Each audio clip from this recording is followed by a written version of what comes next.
What's up, everybody? We got this UFC 183 recap. Anderson Silva, Nick Diaz is the main event. And you probably already noticed by now, Anderson Silva comes up with the win, unanimous decision. A lot of things to think about to come from this fight, though. So it's not just as simple as Anderson Silva won. It's a lot deeper than that, you know. Where does he go from here? What's next? Chris Weidman was supposed to fight Vitor Belfort on February 28th, but he got hurt, so that fight's not going to happen. And, you know, I'm going to talk a little bit about how Anderson looked in this fight, you know, that whole thing. But before, like I said, before we get into all of that, like normal, let's go ahead and talk about the other fights on the card. All right, let's break down, starting off with the prelims. So, obviously, we're going to get back to the the feature, the feature bout. But started it off, Fight Pass prelims. Well, first and foremost, Diego Brando was supposed to take on Jimmy Hedges. I think that's how you pronounce his last name. But Hedges fell ill. They got to do something about the danger with the weight cuts. People are getting sick a lot more, and maybe it's just now starting to come to attention. I don't know what it is, but Hedges ended up having to bow out, so that fight got canceled, which was actually a pretty good fight on paper in regards to if you look at it from a fight, from a Fight Pass prelim, because usually those fights are, you know what I'm saying. But that was scratched. So they went to Richardson Moreira versus Ildemar Alcantara, and this fight was really boring. I mean, there were hardly no strikes. And when I say there was hardly no strikes, I mean literally. I'm talking about, man, Alcantara won the fight, and he landed a total of 21 strikes in a fight that went the distance, and he won.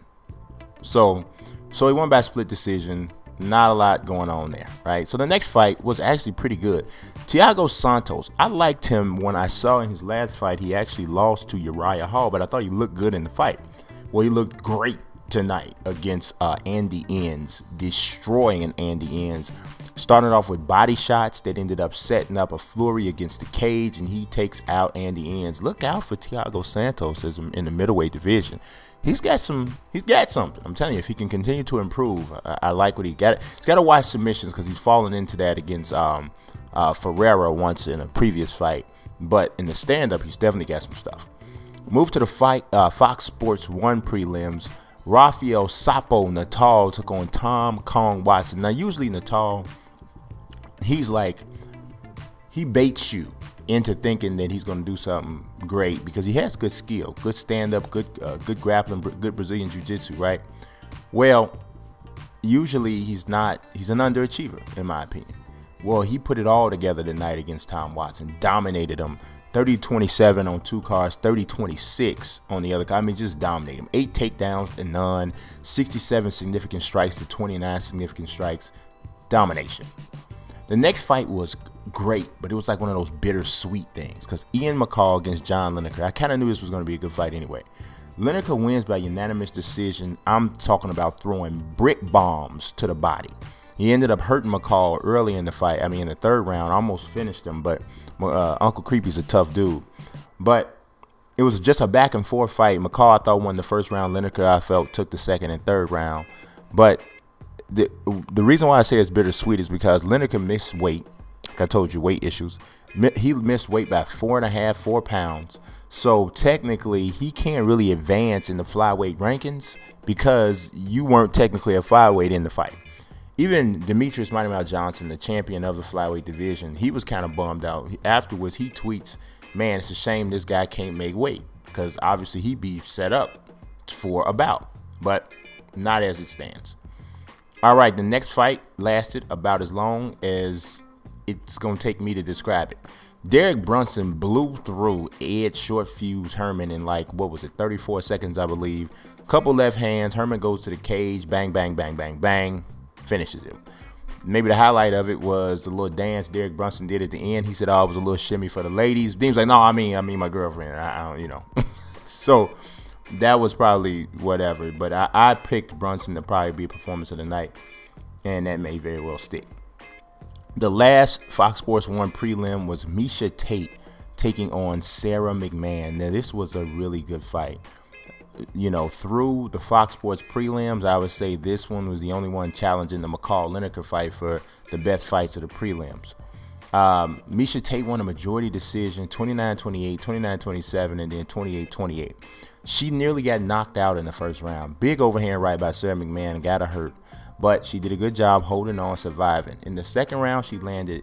They were kind of in a stalemate early through the second round, but she landed a series of punches that kind of stung McMahon, and McMahon immediately went for a takedown. But as soon as she went for the takedown, Tate locked in the guillotine. It was tight. It was really tight. McMahon did a good job not getting tapped out, but it allowed Tate to control the rest of the round. The third round, with things pretty much tied up, Tate secured a takedown within like the first 15 seconds of the third round and stayed in top control, either from the side or from half mount, for the entire round. Dominated her. Now, one judge thought that was good enough for a 10-8 round. I'm not sure about that, but nonetheless, the right person won the fight. Miesha Tate just won't go away. I mean, well, first of all, I don't really want her to go away because she's probably, in my opinion, one of the 2 or 3 most attractive women in MMA. She's pretty cute.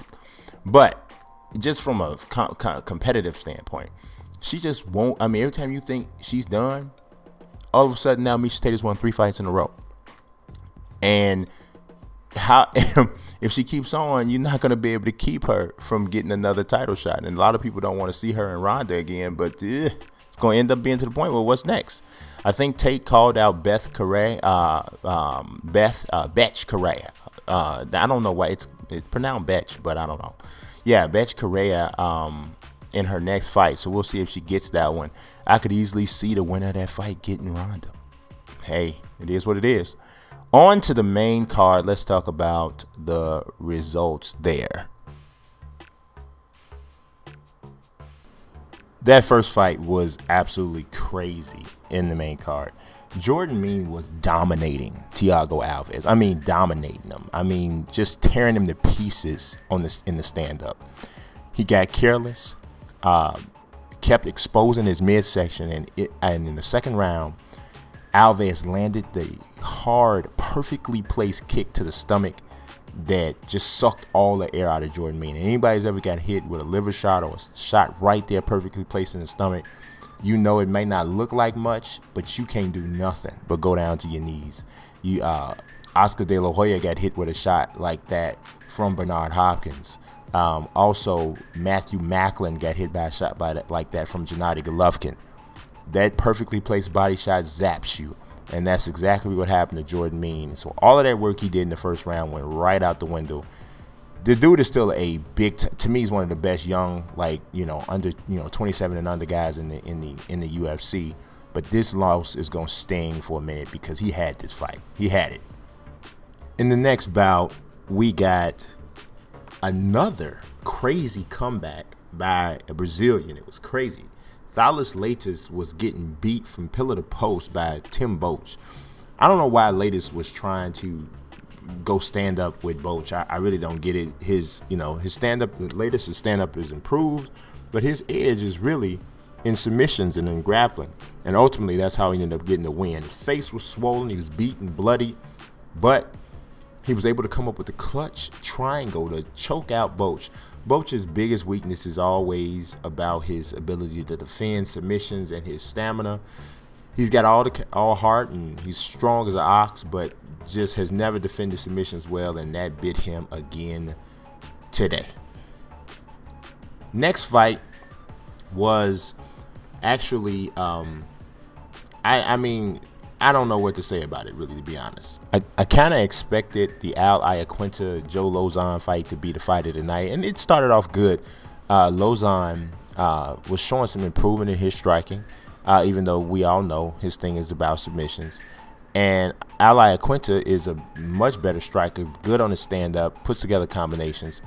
But it surprised me that Lauzon got his respect as a striker. I think he actually even buzzed Iaquinta in the first round.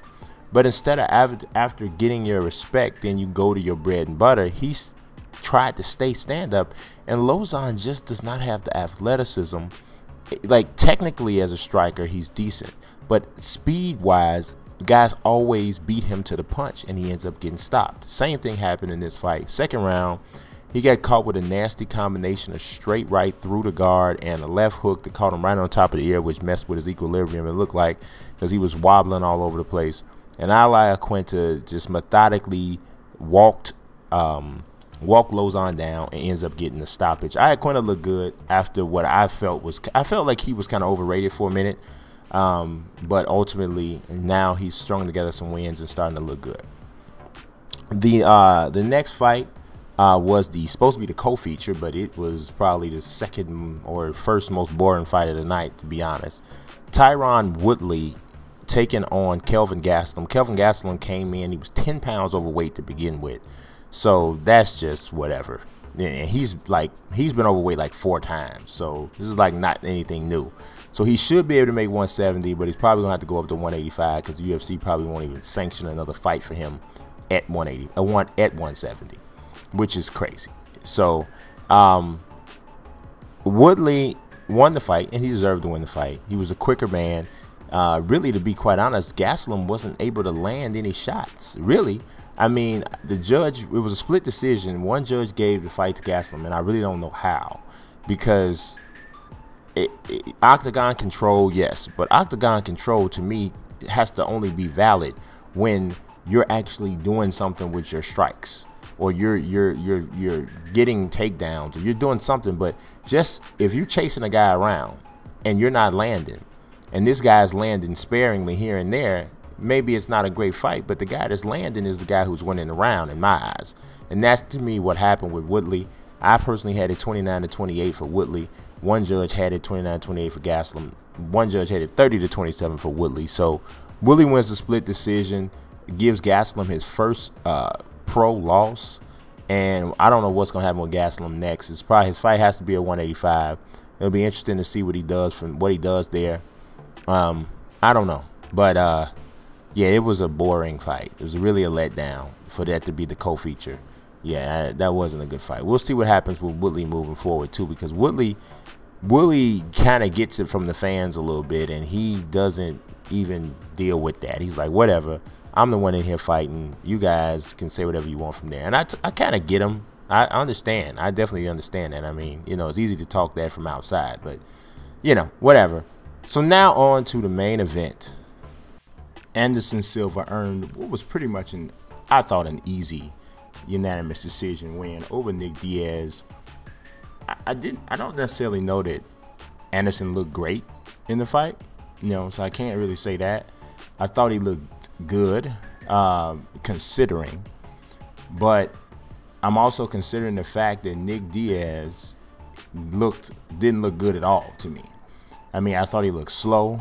I thought he looked, once he put on a good show, but, you know, with the antics and everything, but I felt like once that was done, he really didn't have much else, you know, to offer.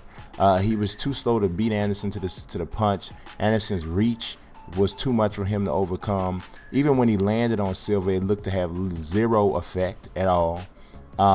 It was good to see Anderson being able to throw the left leg kick. You know, that was how he broke his leg. So it was, you know, it was cool.